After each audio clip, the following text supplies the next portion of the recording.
Больш за ўсё малых арганізацый з'явілася ў абласным цэнтры – 114. У лідарах таксама Баранавіцкі, Кобрынскі і Брэсцкі раёны, а таксама Пінск.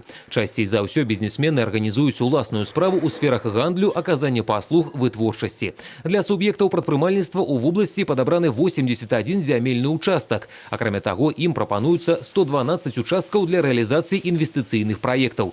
Больш чым у 2,5 разы павялічана сёлета і аб'ём дзяржаўнай фінансавай падтрымкі прадпрымальніцтва. Для развіцця малога і сярэдняга бізнесу выдзелены крэдыт у памеры больш за 2 мільёны рублёў. У банках знаходзяцца ў распрацоўцы яшчэ некалькі праектаў. Прадугледжаны субсідыі для цэнтраў падтрымкі прадпрымальніцтва. Яны працуюць у Баранавічах, Пінску, Кобрыне, Століне і 4 у Брэсце. Бізнес-інкубатар дзейнічае на базе брэсцкага тэхнапарка. Падобны аб'ект хутка запрацуе ў Баранавічах. На гэты момант у рэгіёне больш за 10 тысяч мікра- і малых прадпрыемстваў, 325 сярэдніх арганізацый, больш за 32 тысячы індывідуальных прадпрымальнікаў. За студзень-сакавік ад гэтай катэгорыі плацельшчыкаў у кансалідаваны бюджэт вобласці паступіла каля 35% падатковых паступленняў рэгіёну.